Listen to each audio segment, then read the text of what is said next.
Bonjour. Alors aujourd'hui, on va essayer d'implémenter les fonctions relatives au bouton éditer et supprimer. Alors je vais aller à User Control, UC étudiant. Alors on avait implémenté l'ajout. Alors on a bien sûr associé une fenêtre qui était Student Data Entry. Alors maintenant, on va essayer d'implémenter éditer. Alors je clique sur le bouton. Alors je vais nommer le bouton BTN éditer. D'accord. Et maintenant, je vais associer l'événement clic et nous allons implémenter ensemble la fonction. Voilà. Alors, l'objectif, c'est quoi? C'est que si je clique sur le bouton, bien sûr, je vais éditer un étudiant. Alors, bien sûr, avant d'éditer, il faut sélectionner. Donc, on doit bien sûr tester est-ce que l'utilisateur ou bien l'user il a sélectionné l'étudiant. Si c'est bon, il a fait ça, alors automatiquement, nous allons ouvrir la fenêtre Student Data Entry avec les valeurs des propriétés déjà saisies dans les textbox. Et nous, qu'est-ce qu'on va faire? Si jamais vous voulez bien sûr changer quelque chose, vous allez la changer et vous allez cliquer sur enregistrer ou bien annuler. Voilà. Alors maintenant, je vais essayer premièrement d'éditer ou bien de lancer la fenêtre Student Data Entry. Alors, ce que je vais faire, donc je vais instancier voilà la fenêtre. Alors, views. Voilà. Alors, views. Alors, c'est views.data entry que je vais appeler ici, par exemple, data entry. Voilà. Voilà, data entry égale à new. Donc, je vais l'instancier.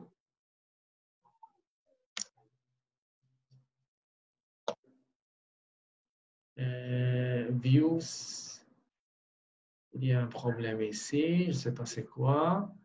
Simplifier visual entry, c'est implicite. Alors voilà donc le nom. Je vais le mot. Alors, data entry. C'est student data entry.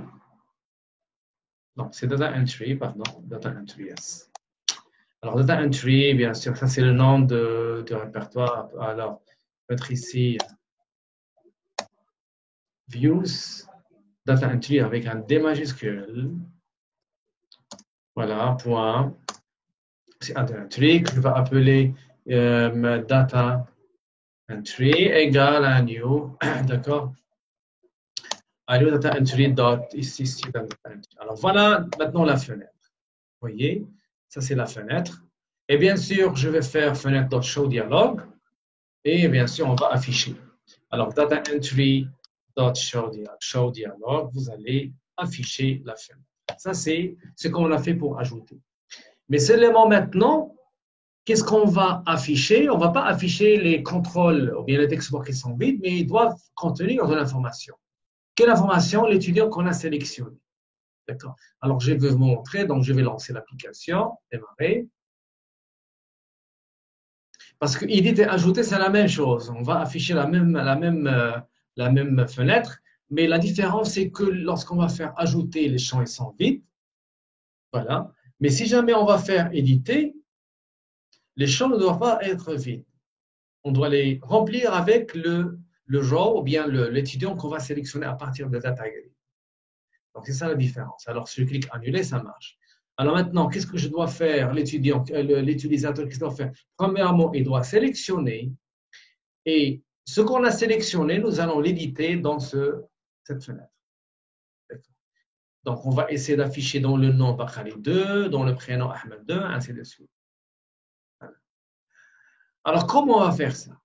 Alors, les choses sont très faciles. La première des choses, je vais vérifier, premièrement, est-ce que l'utilisateur a cliqué sur la taguée? Est-ce qu'il y a quelque chose sélectionné? Mais comme vous savez, on travaille avec le code behind, et dans le code behind, je n'ai pas l'accès à l'interface. De quoi est-ce que j'ai l'accès? J'ai l'accès seulement à la liste. Toujours, il faut se rappeler de ça. Donc, j'ai l'accès seulement à la liste. Donc, comment je vais savoir est-ce que l'utilisateur a sélectionné quelque chose? Donc, ce que je vais faire, je vais aller à UC étudiant business, essai.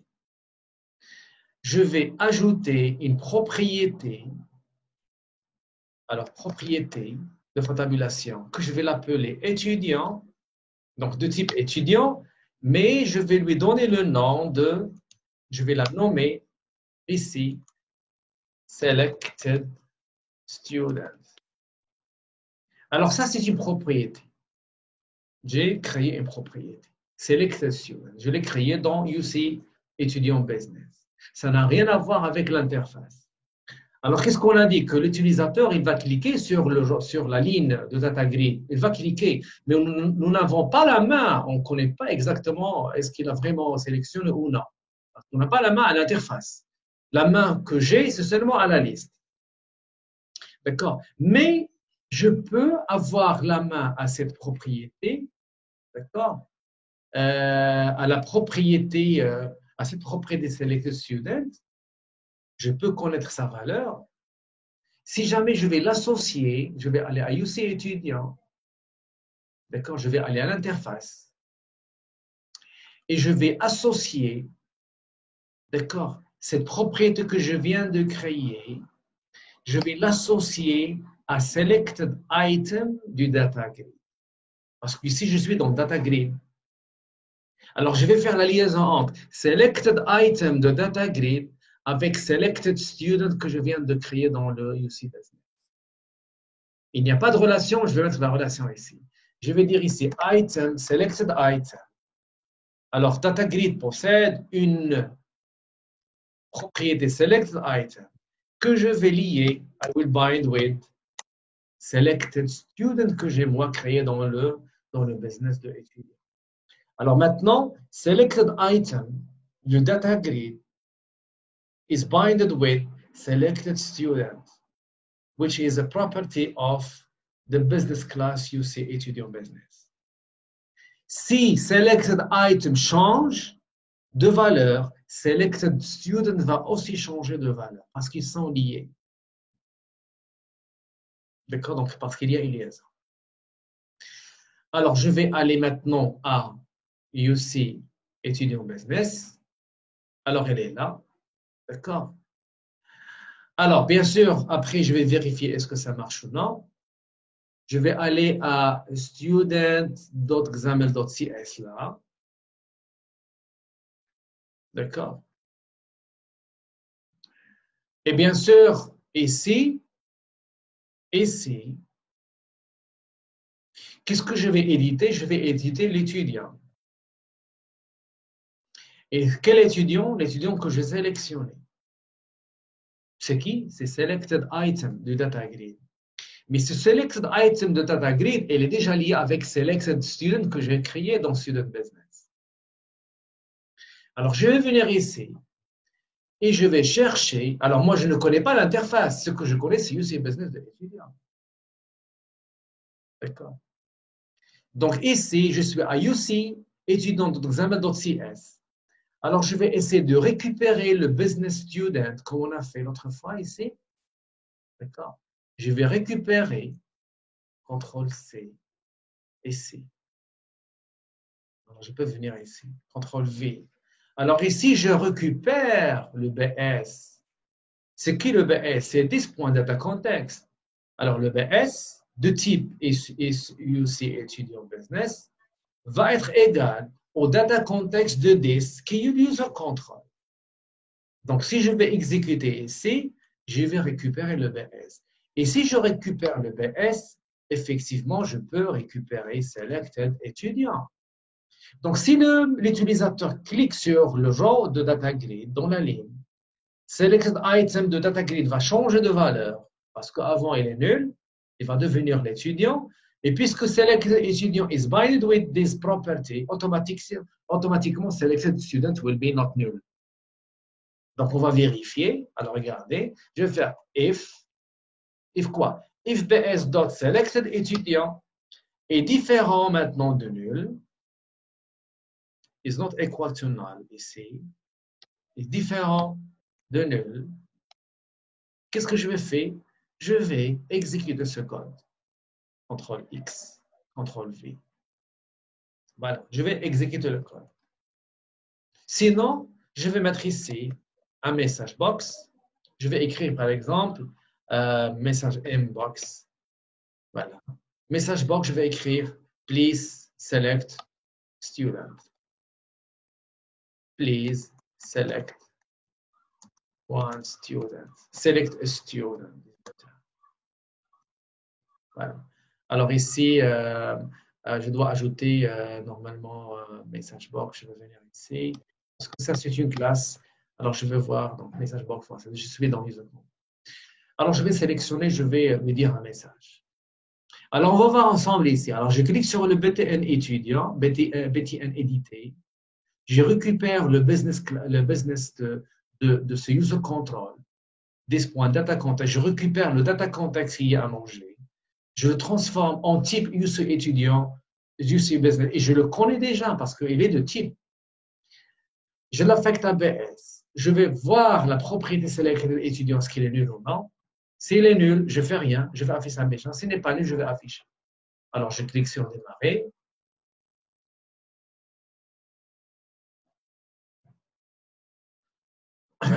Voilà. Alors, je clique sur gestion étudiant. Je ne vais rien sélectionner, je fais éditer. Alors, please, regardez le message, please select student. Alors, j'ai fait une petite erreur de syntaxe le nom. Alors, maintenant, si je clique sur Bakali 2, selected item de data grid a changé de valeur. Et ce selected item, il est binded with selected student. Donc, selected student va avoir une valeur. Parce qu'on a dit l'autre fois que le binding, il est two ways, ça veut dire pas l'aller et le retour. Alors, je clique sur éditer. Et maintenant, selected étudiant est différent de nul, j'arrive à afficher. Donc, vous voyez que normalement, le binding nous aide. Donc, sans rien, bien sûr. Ce n'est pas la peine d'attaquer l'interface pour voir ce qui se passe. Mais seulement, je vais faire la liaison entre ma propriété selected étudiant avec la propriété de DataGrid qui est l'interface. Si la propriété de DataGrid change, automatiquement, ma valeur, bien ma propriété va changer. Voilà. Alors, maintenant, qu'est-ce que je vais faire? Alors, maintenant, vous avez vu que l'interface, que la data entry, bien la fenêtre, nous avons remarqué que les champs ils sont vides. Les contrôles, les textbox sont tous n'ont pas de valeur. Alors maintenant, par quoi on va remplir ces valeurs? Nous allons les remplir par l'élément qu'on a sélectionné. Et l'élément qu'on a sélectionné, pour nous, c'est selected student. Alors, et ces selected student, on va essayer bien sûr d'afficher, ou bien de prendre le nom, de prendre le prénom, de prendre et le mettre dans les textbox.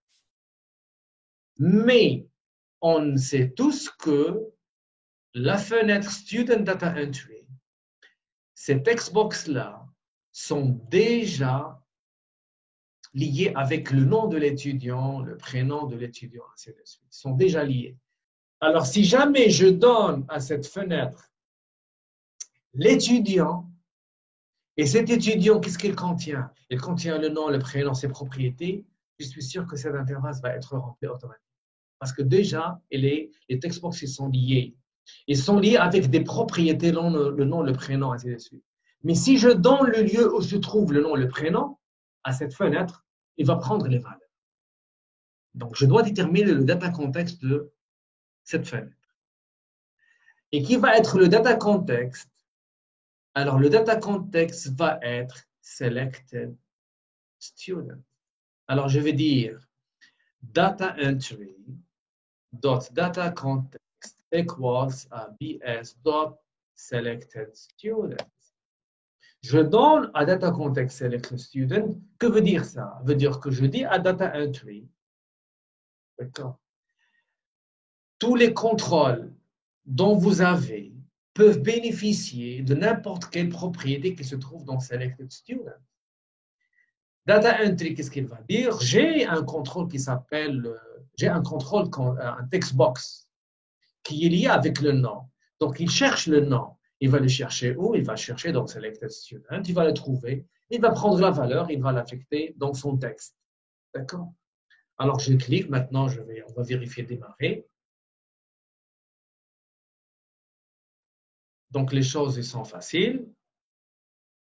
Donc, tout est en liaison avec le data context et le binding. J'ai dit ça ma première séance. Alors, gestion étudiant. Je ne vais rien sélectionner, éditer. Toujours, il faut sélectionner. Alors, je clique sur Bakali 3, je clique sur Edit et vous voyez ici les valeurs. On a rempli le nom, on a rempli le prénom. Et la valeur CNE, la propriété ou bien la propriété Selected Student n'a pas ces valeurs. Les CN et les nuls n'ont pas de valeur. D'accord, il n'y a pas de valeur parce qu'on n'a pas défini les valeurs. Donc, vous voyez, la chose elle est très importante, très, très facile. Alors, qu'est-ce que j'ai donné à Data Entry? Je lui avais donné un objet type Selected Student qui contient les valeurs des propriétés. Ils vont être affectés. Pourquoi? Parce que ce textbox est déjà binded with nom. Et le nom et la propriété est une propriété parmi les propriétés de Selected Student. Voilà. Alors maintenant, qu'est-ce qu'on va faire? On va implémenter supprimer. De la même façon et de la même manière, je vais prendre, donc je vais sélectionner et supprimer. Alors, petit n supprimer. Là. Alors, je vais associer l'événement clic. Clic deux fois ici. Voici le clic. Alors, je vais supprimer quelque chose. Donc, je dois vérifier est-ce que l'utilisateur a sélectionné ou non. Alors, je vais faire la même chose. Je vais chercher le BS. Pourquoi? Parce que dans le BS, on a Selected étudiant. Et Selected étudiant est lié avec Selected item de Data Grid.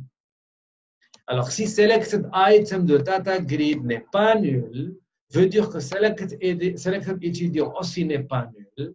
Donc, si il n'est pas nul, je vais procéder, je vais faire quelque chose ici. Et si Selected étudiant, elle est nulle, je vais mettre ici le message box. Please select student. CTRL-C. Je vais le mettre ici, CTRL-V. Alors, que veut dire selected student ici est différent de lui? Veut dire je veux le supprimer. Mais je ne peux pas le supprimer de Data Grid. Je vais le supprimer à partir de la list box qui se trouve dans le BS, bien sûr, dans le business de user control. Alors, ce que je vais faire ici, je vais appeler bs.selected select list of students. Alors, on avait fait l'autre fois ajouter add, mais maintenant on va faire remove. On va enlever. Qu'est-ce qu'il me demande? Un étudiant. Et l'étudiant pour moi, c'est bs.selected. C'est ce que je veux. Je veux supprimer l'étudiant que je viens de sélectionner. Voilà. D'accord? Donc, comme éditer, comme supprimer. Mais seulement ici, supprimer, je vais le supprimer de l'interface de Data Grid. Je n'ai pas l'accès. Je vais le supprimer de la liste of students qui est binded with item source de Data Grid. Donc, vous voyez, avec WPF, on est en train d'interagir avec le code et non pas avec l'interface, avec la propriété qui est liée avec l'interface. Je suis en train d'attaquer, d'interroger la propriété qui est liée avec Data Grid. D'accord? With binding. Selected étudiant, ou bien list of students, c'est une liste. Il est lié avec Data Grid, avec l'item source de Data Grid. J'ajoute l'interface, on ajoute dans Data Grid, je supprime, il va être aussi supprimé dans Data Grid. Alors, on va démarrer pour voir les choses de près.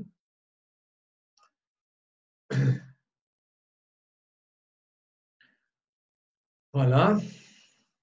Alors, voici donc l'application. Je clique sur Gestion étudiant. Supprimer, je n'ai rien sélectionné. Please select student. Alors, je vais prendre maintenant Bakali 2 et je supprime. Bakali 3 et je supprime. Donc, je supprime d'où? De la liste qui est la propriété que j'ai dans Business Student. Une fois que je supprime de la liste est liée avec le item source de Data Grid. Automatiquement, Data Grid il va être à jour. Et n'oubliez pas que la liste of students est de type observable collection parce que cette liste peut notifier bien sûr l'interface. Alors, on vient de créer les fonctions relatives à ajouter, éditer, supprimer. Alors, comme j'ai dit l'autre fois, maintenant, on va essayer de voir ensemble comment je peux associer deux business à un seul user control. Que veut dire ça? Ça veut dire que si je clique maintenant sur absence, ce n'est pas la peine que j'ajoute un nouveau user control, mais je vais utiliser le même. Donc, on va économiser un petit peu. Voilà. Alors, qu'est-ce que je vais faire? Alors, je vais aller à mainwindow.examine ici. Alors, je vais voir .examine.cs. Je vais aller au code. Et bien sûr, c'est là où on clique pour ajouter les user control. Ça, c'est pour ajouter. Donc, je vais seulement enlever ces lignes pour voir un petit peu. Voilà. Le tout d'un seul coup. Alors ici, donc, je vais faire comme ça. Voilà. Voilà. Alors, je clique sur le bouton Ajouter. Je vais instancier aussi. Je clique sur le bouton Gestion aussi. J'instancie le User Control Absence. Alors, je ne vais plus instancier cela. C'est ça notre objectif. Je ne vais pas instancier ici. D'accord? Et je vais voir comment je vais le faire. Alors, je vais tout commenter. On va commencer petit à petit. Voilà. Alors, qu'est-ce que je vais faire ici? Si jamais je clique, alors je suppose que j'ai cliqué sur le bouton Ajouter. Alors, l'user control, il est en interface. Si je clique sur le bouton Gestion Absence, je ne vais plus instancier le user control UC Absence, mais je vais utiliser le UC étudiant. Et bien sûr, on va plus nommer dès maintenant UC étudiant, mais je vais l'appeler UC. Mais pour le moment, je le laisse. Alors, qu'est-ce que je vais faire? Je vais utiliser celui-là, mais celui-là, il est privé. Donc, je vais le nommer ou bien je vais le déclarer comme global. CTRL-C, parce que je vais l'utiliser. Je vais le mettre pour le moment à côté de moi ici. Voilà. Et je vais seulement l'instancier. Je vais seulement l'instancier. Parce qu'ici, UC étudiant, c'est quoi? Pour le moment, c'est une variable de type UC étudiant. Alors ici, je vais l'instancier. CTRL-C, CTRL-V, voilà, UC étudiant. Je vais l'instancier. Alors, si je veux venir ici, alors je vais mettre, alors ici, je l'ai instancié. Alors ici, je peux l'utiliser. Alors, je vais l'utiliser, mais pourquoi faire? Pour l'afficher, mais déjà, il est affiché. Mais seulement, je vais lui passer son data context. Alors ici, nous avons fait New UC Business. Alors, on va venir ici et je vais mettre UC étudiant. Data context va être égal à new. Je vais mettre la même chose. UC absence business. La même chose ici. La seule différence, c'est que j'ai changé que user control. Le UC, je l'ai déjà instancié. Ici, je vais seulement l'utiliser. Ici, son data context, c'est étudiant business. Ici, c'est un autre data context qui est new UC business. Et bien sûr, on va afficher. Alors, on va voir ensemble ça. Démarrer. Alors maintenant, on va éliminer beaucoup de lignes. Bien, mais on va ajouter autre chose. Mais on a gagné un user control. Ce n'est pas la peine d'avoir beaucoup de user control. Alors, je clique sur gestion étudiant. Je clique sur absence. Et vous voyez que j'arrive, bien sûr, à laisser le même user control. Mais la chose maintenant qui me reste, c'est les valeurs. D'accord? C'est la valeur. Ici, on a data grid qui est vide. Normalement, on n'a pas pu afficher. Pourquoi? Parce qu'on a un problème de binding. Alors, je vais revenir et on va voir ça ensemble.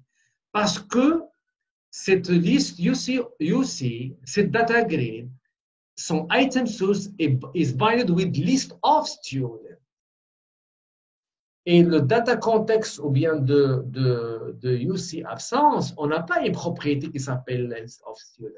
Nous avons, je pense, une propriété qui s'appelle, c'est pas data context, le binding avec une propriété qui s'appelle list of absence, je pense. On va voir ensemble. Alors, on va venir ici. Et nous allons voir que les propriétés ne sont pas les mêmes. C'est pour cela qu'on n'arrive pas à afficher. Alors, UC absence. Voilà. Je clique sur data grid. Voilà, list of absence. Donc, ce n'est pas le même nom, mais normalement, on doit avoir le même nom. Alors, ce que je vais faire, je vais mettre ici list of object. Tu peux faire n'importe quoi. Je vais mettre ici list of objects. CTRL-C. Je dis bien seulement des noms. Je vais aller à UC étudiant et je vais faire aussi list of objects. Donc, je vais unifier les noms des propriétés. Je vais aller à UC étudiant business. Alors, list of, CTRL-V. Et je vais venir ici. Et je vais mettre CTRL-V. Le même nom. Donc, je vais unifier les noms seulement. Je vais aller à UC business. de l'absence. Et je vais venir ici, CTRL V, et ici, CTRL V. Et ici, CTRL V. Je pense que je dois aussi aller à UC ici. Et en bas, je dois ajouter list of. Yes. CTRL V. Donc, c'est la même propriété. Mais les propriétés, une, elle est dans une classe. Et l'autre, elle est dans l'autre classe. Donc, il n'y a pas de problème, finalement.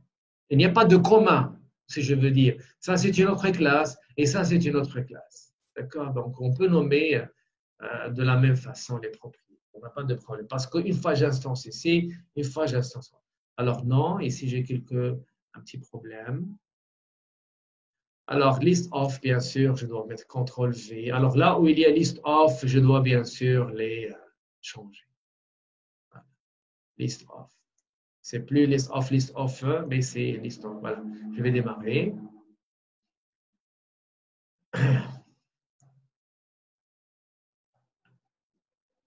Voilà. Alors, je clique sur gestion étudiant. Je clique sur absence. Et vous avez ici l'affichage de l'absence. Donc, cette data grid, il y a avec une propriété, d'accord? Son item source, il y a avec la propriété list of object. Ce list of object, une fois il est déclaré dans gestion étudiant comme une propriété et aussi dans absence comme une propriété. Voilà. Alors maintenant, ce que je vais faire, je vais aussi, ici, je vais essayer de changer gestion étudiant. Si je clique là, gestion étudiant, si je clique là, va être gestion absence. Alors, qu'est-ce que je vais mettre? Je vais aller, alors toujours on va attaquer les business, toujours, et on va nommer de la même façon, les deux classes. Alors, je vais venir ici, je vais mettre une propriété, alors c'est chaîne de caractère string, je vais l'appeler business label, business label. Voilà.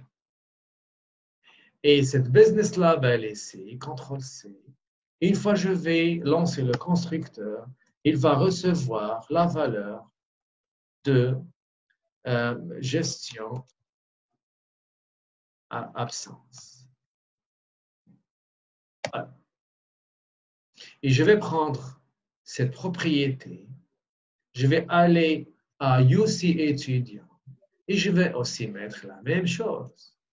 Alors, je vais venir ici, CTRL-V, et je vais venir dans le constructeur et je vais mettre UC, ou bien c'était business label, business label, va recevoir gestion étudiant.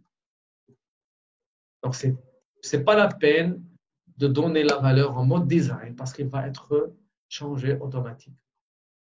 Et je vais venir à cette propriété CTRL-C. Je vais aller à UC Business, UC Absence. Je prends cette label et je vais mettre le contenu. Alors, c'est plus, on ne va pas l'écrire ici, mais il va être binded with what? Avec la propriété ici, business, pardon. Alors, c'était business label, yes, business label. Je reviens, business label. Et je vais aller à regarder, donc la valeur n'est plus une valeur parce qu'il est lié maintenant avec business et business, elle est nulle, n'a pas de valeur, donc c'est pour cela qu'il est vide. Et je vais aller à UC étudiant, bouton droit, voir le concept, voilà, voir le concept ici, le concepteur de l'interface, et je vais venir là, je vais supprimer ça, et je vais mettre binded with avec business label. Je vais lancer. Alors, vous allez voir que le business, il a un très grand rôle. On va mettre toutes les propriétés à l'intérieur dont on aura besoin à l'interface. Voilà. Alors, je clique sur gestion étudiant, vous avez ici gestion étudiant. Je clique sur absence, vous avez ici gestion absence.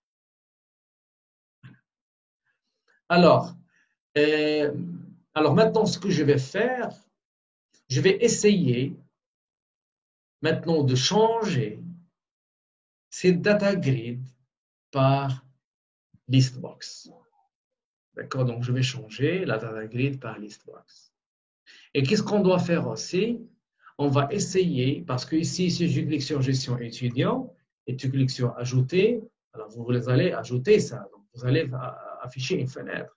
Mais si je clique sur absence, je clique sur ajouter, vous allez voir toujours, je vais afficher la fenêtre relative à data entry d'étudiants. Ça, c'est faux. D'accord? Donc, normalement, si jamais je suis dans absence, je clique sur ajouter, je vais ajouter absence.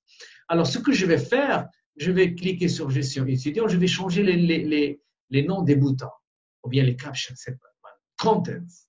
Je vais changer le contenu, ajouter étudiant, ajouter absence, pour voir de près, pour voir la différence, parce qu'il y a un problème de clic. Et on doit savoir ça. Alors qu'ici, donc, je vais aller toujours au business. Je vais venir ici.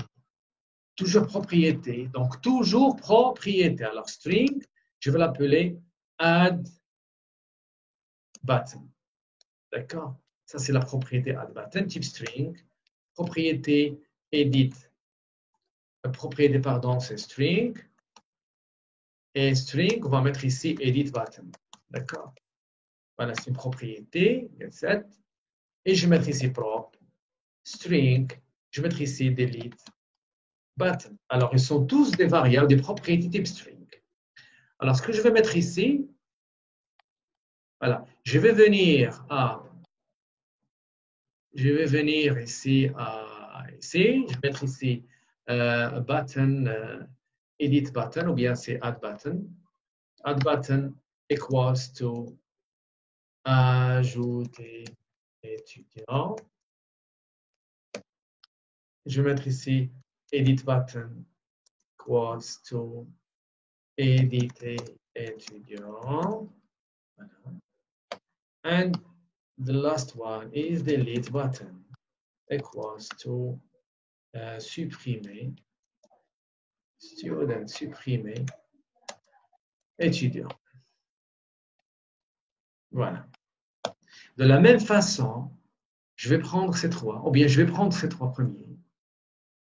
Alors, delete, non, ce n'est pas ces trois, mais les boutons, d'accord? Alors, je vais prendre ces trois, CTRL-C, je vais aller à UC absence et je vais les ajouter ici, CTRL-V, parce que c'est la même chose.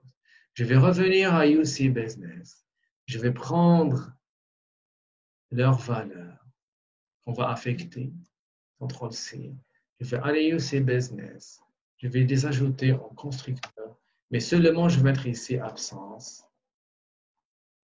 D'accord? Et je vais mettre ici donc, CTRL-C, CTRL-V, CTRL-V. Voilà. Alors maintenant, ça marche. Alors, ce qui me reste, c'est le binding. Alors, CTRL-C, je vais aller à UC absence. Alors, se ajouter celui-là, le content is binded with. This one is c'est add button. Alors, si c'est add, alors il faut bien écrire, sinon on aura des problèmes. D'accord? Add button, nous avons edit button, and we have delete button. OK. Maintenant, celui-là, je vais aller sur absence. Alors, je vais prendre éditer, je vais mettre binding with edit button, and I will select the last one is binded with delete button. D'accord? Alors, je vais maintenant aller à UC étudiant, bouton droit, concepteur de vue, design. D'accord? Alors, je vais venir ici à content. Je vais mettre ici binding with add button. And the other one is binded with edit button. And last one is binded with delete button. Voilà, il faut s'assurer que vous n'avez pas d'erreur ici dans les noms des propriétés. Alors, je vais lancer. Et vous avez vu ici que les noms donc, sont nuls. Donc, le bouton il va prendre une dimension, d'accord, réduite parce qu'il n'y a pas de contenu. Alors, je clique sur gestion étudiant. Vous avez ici ajouter étudiant, éditer étudiant, ainsi de suite. Alors, on va essayer d'aller à l'interface et de changer la propriété de width à auto. Automatiquement, le bouton va prendre l'espace relatif au texte et alloué. Absence, vous voyez qu'il y a ici ajouter absence. Alors, au lieu que je vais changer pour chaque user control, je vais le changer seulement à ce user control. Alors, je vais venir ici. Voilà, je vais aller aux propriétés du bouton. Alors, je vais cliquer sur les propriétés. Je vais aller à disposition, je pense. Et ici, de width, je vais mettre auto. Voilà. Je vais mettre aussi celui-là à auto. Voilà. Et je vais mettre celui-là aussi à auto. Voilà. Alors, je vais démarrer.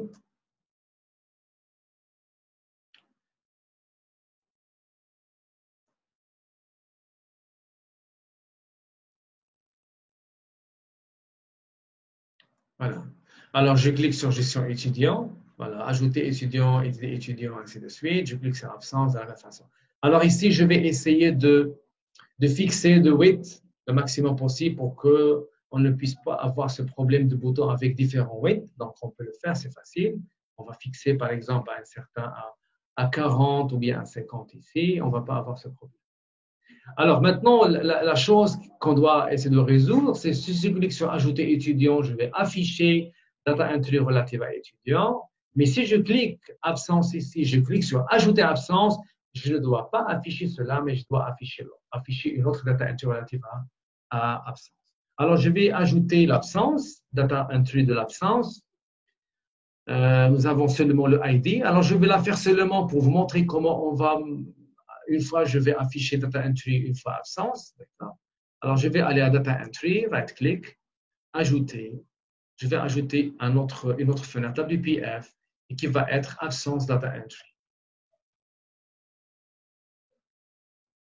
Voilà, absence data entry. Je vais entrer. Alors, nous n'avons qu'un seul champ, c'est le ID. Je me rappelle bien. Alors, lorsqu'on va faire, bien sûr, la base de données, on va essayer bien, c'est-à-dire on va essayer de concevoir une très belle application. Alors, je vais ajouter label et je vais mettre ici un text box, d'accord, qui va contenir, bien sûr, c'est là où on va saisir. Alors, label, ça, c'est, on va mettre ici ID, absence, voilà. Et là, le text box, c'est là où on va insérer le. Voilà. Alors, normalement, le text box, il doit être lié. Donc, le texte doit être binded with la propriété de absence, de la classe absence. Alors, je vais voir l'absence. Alors, je me rappelle, on a fait ici. On n'a fait que le ID. Alors, CTRL-C. Je vais aller à absence ici. Absence de entry. Et celui-là, son texte, je vais chercher son texte. Alors ici, son texte is binded with ID absence. Toujours on fait comme ça. Cette propriété, elle est liée avec la propriété ID absence. Ça va nous servir pour l'ajout, ça va nous servir pour éditer. Et on doit ajouter, alors je vais mettre ici raw, on doit ajouter le bouton pour save. D'accord. Alors, pour le moment, je vais ignorer l'interface, son design, son maquillage. Donc, je vais mettre seulement le nécessaire. Alors, ça, c'est enregistré. Parce qu'on peut les créer rapidement, dès le début, parce qu'on connaît exactement ce qu'on veut. Je vais supprimer les interfaces et je vais laisser les business. Je vais laisser business. Mais je vais créer une autre interface plus élégante. Alors, ici, c'est cancel, c'est annulé. Voilà. C'est annulé. Alors, celui-là, je vais le nommer BTN. BTN enregistré. Enregistré. Et comme j'ai dit, la prochaine fois, on ne va plus faire les clics. Ce n'est pas la peine de nommer les boutons. D'accord? On va faire autre chose, ouvrir les commandes et on ne va plus avoir le besoin, bien sûr, de perdre le temps pour nommer. Mais pour le moment, je vais le laisser. Voilà. Alors maintenant, qu'est-ce que j'ai dit? Je vais aller à IUC étudiant. Vous avez le bouton ici et vous avez le code behind. Et dans le code behind, qu'est-ce qu'on avait fait? On avait, alors IUC étudiant, on avait créé la fonction pour afficher. D'accord? C'était ajouter. Voilà, elle est là. Voilà, on avait fait ensemble cela. Alors, on va voir qu'est-ce qu'on avait fait rapidement. Alors, on a instancié l'étudiant, on a instancié data entry de l'étudiant, on a associé l'étudiant à data context, on a fait show dialogue. L'autre fois, j'avais dit ça, c'est propriété. Non, c'est une méthode qui retourne une valeur. D'accord? Alors, show dialogue equals true. On va afficher, bien sûr, le BS. On va récupérer le BS. Et bien sûr, dans le BS, on va ajouter un étudiant. Et vous allez voir que dans data grid, il y a c'est ce qu'on a fait ensemble. Alors, on va faire ça si on est dans étudiant. Mais maintenant, si on est dans gestion absence, je ne vais pas bien sûr faire cela. Donc, je dois savoir est-ce que l'utilisateur est dans gestion étudiant ou bien est-ce qu'il est dans gestion absence. Alors, comment je vais séparer? Très facile. Alors, je vais venir ici. La différence qu'il y a pour le moment, pour moi, et la chose la plus facile et simple, c'est le nom, c'est le caption, c'est le contenu du bouton. Une fois j'ai ajouté étudiant, une fois j'ai ajouté absence. Donc, je vais récupérer cette valeur. Si c'est ajouté étudiant, je vais faire cela. Sinon, je vais faire l'autre.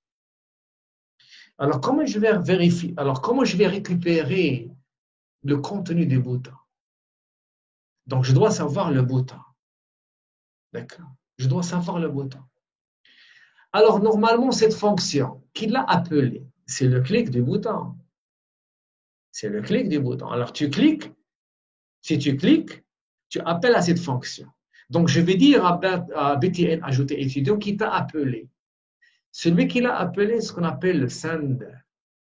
Le sender, c'est lui qui a fait appeler à cette fonction. Et je suis sûr que c'est le bouton. Mais le sender ici, il est de type objet. D'accord? Il est type objet. Alors, on va faire un petit exercice ici. Alors, je vais dire ici, objet. D'accord? Je vais déclarer que objet, object. Voilà, objet. D'accord? Objet, obj, equals, ou bien je vais mettre obj equals à sender. D'accord? Alors ici, qu'est-ce que je récupère dans objet? Je récupère sender. Because sender is an object. Alors, je peux venir ici. Je peux faire un message box. Ou bien avant de faire message box, est-ce que je peux récupérer le type de ce sender? Est-ce que c'est un bouton, c'est un checkbox, quelque chose? D'accord, le type. Alors, je vais mettre ici string. D'accord? Et je vais mettre par exemple, objet type equals à sender dot get. C'est pas sender, mais c'est objet pour nous, d'accord? Je peux faire sender, mais seulement je suis en train de décortiquer pour voir ce qu'il y a. Object dot get type. Alors, get type, d'accord, c'est une méthode qui va retourner type. J'aurais dû mettre ici type. Mais seulement je vais prendre type and to string. Je vais directement prendre ou bien transformer ce type pour connaître sa valeur, to string. Je vais seulement l'afficher to string. Je vais venir ici, je vais mettre inbox et je vais afficher ici object type. D'accord? Voilà. Je vais l'afficher. On va voir ensemble. Regardez, je vais démarrer. Alors, j'ai pris l'objet, j'ai pris sentier. Je le mets sous forme de chaîne de caractères pour le lire et je l'affiche. Alors, regardez ici, je clique sur gestion absence. Alors, je clique sur le bouton, je vais appeler cette fonction. Regardez, alors, vous voyez le type, c'est button. system.windows.controls.buttons. Et si je clique, voilà. Et si maintenant je clique sur absence, je clique là, vous allez voir que c'est un button. Donc j'arrive à récupérer le contrôle, le sender, ce qui a appelé. J'arrive à savoir le type. Donc c'est un bouton. D'accord? Alors jusqu'à là, ça marche. J'arrive à savoir c'est qui. Donc je vais maintenant profiter de cette fonctionnalité. Alors je vais mettre ici button. Je sais que son type c'est button. btn equals sender as button. Le casting veut dire que je vais vous ouvrir, je vais vous changer de type. Vous avez un type qui n'est pas connu, mais je le connais. C'est sender as button.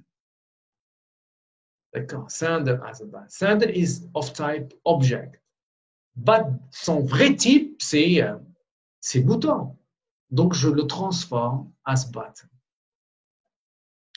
Alors maintenant, je connais le bouton, mais les propriétés du bouton, c'est le content. J'avais dit l'autre fois, tout ce qui est en examen, on peut le trouver en C#. Alors ici, qu'est-ce que je vais faire? Je vais faire une condition if btn.content.equals to what? Equals to ajouter étudiant. If it is true, do this block of code.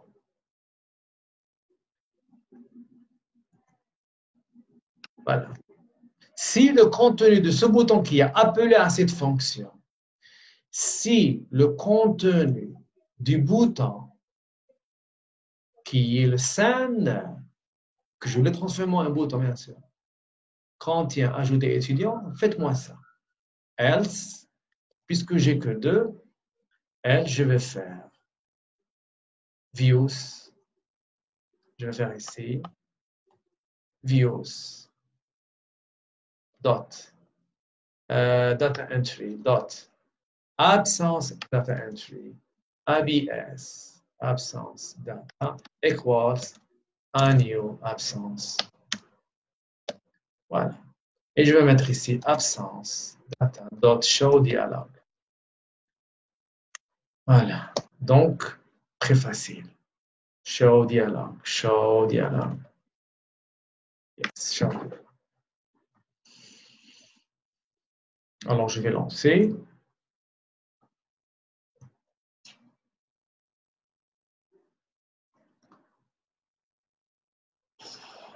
Voilà. Alors, je suis sur étudiant. Je clique sur ajouter. Vous avez ajouté étudiant. La fenêtre d'ajouter étudiant. Je vais à absence. Je clique ici. Vous avez gestion absence. Alors, ce qu'on vient de faire, on va le faire à éditer. On va faire à supprimer. Alors, bien sûr, on peut trouver d'autres solutions en plus élégantes que ça, mais celle-ci, ça marche très bien. Si vous aviez trois métiers ici, vous avez aussi gestion des salles, alors on va faire if, else, if, ainsi de suite. On ne va pas faire seulement le else, on va aussi faire une autre condition. Donc, vous voyez donc qu'on a résolu ce problème. Avec un user control, avec plusieurs data business ou bien business, on peut bien sûr les utiliser et on peut économiser encore de l'interface. Alors, ce qu'on va faire par la suite, la prochaine vidéo, on va essayer de travailler avec Listbox. On ne va plus travailler avec cette data grid parce que si jamais vous allez me dire on veut ajouter des checkbox, on veut ajouter des images, vous voulez bien sûr maquiller un petit peu votre row, votre item. Alors ici, en data grid, c'est un petit peu dur. Alors, data grid, il est réservé pour les applications type administration. C'est le monde data, comme Excel.